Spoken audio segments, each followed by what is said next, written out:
বন্ধুরা দুইটা বল টেবিল, ছোট ছোট টেবিল অনেক অনেক বেশি খুঁজলাম আজকে ইন্ডিয়ান শপে।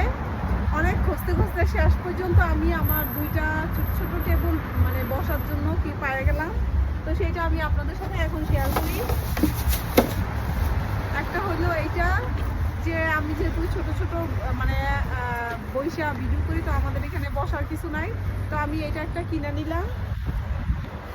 আর আরেকটা কিনে নিচ্ছি, আরেকটা কিনছি একটু বড় সাইজের।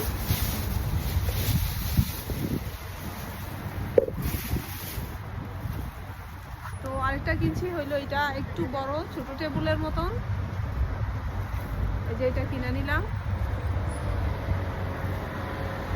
আর দাম এক একটা মানে দুইটা মিল্লা এক একটা 499 করে পড়ছে। একটা টেবিল ছোট হোক, সে বলতেছে ছোট হোক বড় হোক একই দাম। তো এক একটা টেবিলের দাম হচ্ছে 499 করে। তো আমি দুইটা টেবিল কিনা নিছি, দুইটা টেবিল কিনা নিছি 9 পাউন্ড 98 পেন্স পড়ছে দুইটা। তো কেমন হলো আজকে আমার শপিংটা জানাবেন কমেন্টসের মাধ্যমে।